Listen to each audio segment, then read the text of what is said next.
2023 헌나 4 청구인 국회 피청구인 검사 이정섭. 이 사건은 피청구인이 직무집행에 있어 헌법이나 법률을 위반하였는지 여부 및 파면 결정을 선고할 것인지 여부에 관한 것입니다. 먼저 주문을 선고하고 법정 의견의 요지는 이미선 재판관께서 재판관 김기영, 문형배의 정인신문 전 정인 면담 행위에 관한 별개 의견의 요지는 문형배 재판관께서 설명을 하시겠습니다.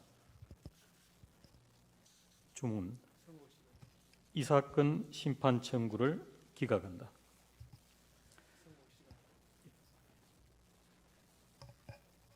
법정 의견의 요지를 말씀드리겠습니다. 먼저 소추 사유의 특정에 관하여 보겠습니다. 탄핵 소추 의결서는 피청구인이 방어권을 행사할 수 있고 헌법재판소가 심판 대상을 확정할 수 있을 정도로 사실관계를 구체적으로 기재하면 되고, 탄핵 소추 사유도 그 대상 사실을 다른 사실과 명백하게 구분할 수 있을 정도의 구체적 사정이 기재되면 충분합니다. 그런데 이 사건 소추 사유 중 피청구인이 검사 신분을 남용하여 범죄 경력 조회 등을 무단으로 열람하여 제3자에게 제공하였다는 부분, 대기업 임원이 예약하여 준 리조트 시설을 이용하여 부정청탁 및 금품 등 수수의 금지에 관한 법률을 위반하였다는 부분, 자신의 동료나 선후배들이 골프장을 이용할 수 있도록 편의를 제공하였다는 부분, 처남의 마약 투약 사건에 관하여 경찰에 영향력을 행사한 것으로 강하게 의심된다는 부분은 심판 대상을 확정할 수 있을 정도로 사실관계를 구체화하여 다른 사실과 명백하게 구분할 수 있을 정도로 특정되었다고 볼 수 없습니다. 다음으로 직무집행에 관하여 보겠습니다.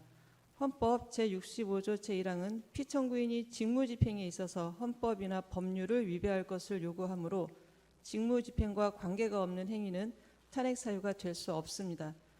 이 사건 소추 사유 중 감염병의 예방 및 관리에 관한 법률사항 집합금지 명령을 위반하였다는 부분과 주민등록법을 위반하였다는 부분은 소추 의결서 기재 자체로 피청구인의 직무집행에 관한 사실이 아님이 명백하므로 소추 사유가 될 수 없습니다. 이 사건 소추 사유 중 피청구인이 증인신문 전 증인을 면담하였다는 소추 사유에 관하여 보겠습니다.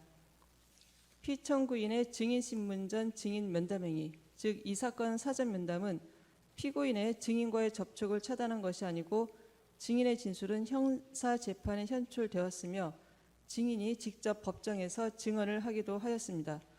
또한 관련 형사사건에서 피고인은 증인에 대한 반대 신문권을 적극적으로 행사하였으며 피고인에 대한 공소사실에 대해서는 무죄 판결이 선고되어 확정되기도 하였습니다. 법원은 이 사건 사전 면담 시 증인에 대한 회유나 압박 등이 있었다고 보아 이 사건 사전 면담이 위법하다고 판단하지는 않았고 오히려 증인 진술의 증거 능력을 인정하였습니다. 다만 법원은 증인 진술이 전후 일관성이 없고 일부는 객관적 증거에 들어맞지 않으며 이 사건 사전 면담 시 증인에 대한 회유나 압박 등이 없었는지에 관하여 명확히 해명되었다고 보기 어렵다는 이유로 증인 진술의 신빙성을 배척하였습니다. 검사의 증인 사전 면담 행위가 무제한적으로 허용되고 정당화된다고 보기는 어렵습니다. 개별적 구체적 사안에 따라 위법하다고 평가될 수도 있습니다. 그러나 이 사건 기록만으로는 이 사건 사전 면담이 위법하다고 보기에 부족합니다. 따라서 이 사건 사전 면담이 재판의 공정성을 해하여 헌법 제27조를 위반하였다고 볼 수 없고 피고인의 정당한 이익을 옹호할 의무를 저버린 것으로서 권한을 남용하여 구검찰청법 제4조 제2항을 위반하였다고 볼 수 없습니다. 현재 증인신문 전 증인 면담 자체를 금지하는 법령의 규정은 없습니다. 증인신문 전 증인 면담이 있는 경우 증인 진술의 신빙성을 인정하기 위해서는 검사의 증인에 대한 부당한 회유나 압박 등이 없었다는 사정이 입증되어야 한다는 법리는 이 사건과 관련된 형사재판의 상고심 판결에서 처음으로 밝혀진 것입니다. 따라서 피청구인이 이러한 법리를 따르지 않고 행한 이 사건 사전 면담을 사후적 관점에서 불성실한 직무 수행이라고 보기는 어려우므로 이 사건 사전 면담은 국가공무원법 제56조를 위반하였다고도 볼 수 없습니다. 이상입니다. 네, 재판관 문형배, 김기영의 정인신문 전 사전 면담 행위에 관한 별개 의견의 요지를 설명하겠습니다.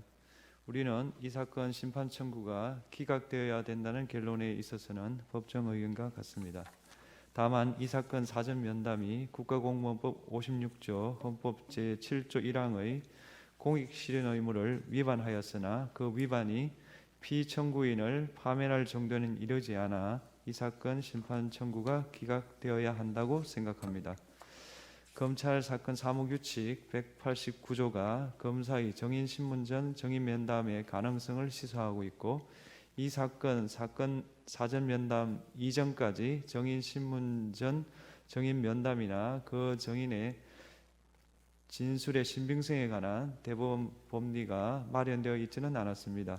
그러나 대법원은 앞서 피고인 아닌 자가 수사 과정에서 진술서를 작성하였지만 수사기관이 그에 관한 조사 과정을 기록하지 않은 경우 그 진술서는 증거 능력이 없다고 판단하였고, 제1심에서 피고인에 대하여 무죄 판결이 선고되어 검사가 항소한 후 수사기관이 항소심 공판기일에 정인으로 신청하여 신문할 수 있는 사람을 특별한 사정 없이 미리 수사기관에 소환하여 작성한 진술조서는 피고인이 증거로 할 수 있음에 동의하지 않는 한 증거 능력이 없다고 판단하였습니다. 이러한 대법원의 법리는 공소 제기 이후 검사의 정인에 대한 접촉이 부적절하거나 위법할 수 있다는 단초를 이미 제공하고 있었으므로 인권 옹호 기관이자 법률 전문가인 검사라면 정인 신문 전 정인 면담 행위가 정언의 신빙성을 의심케 할 수 있는 이유로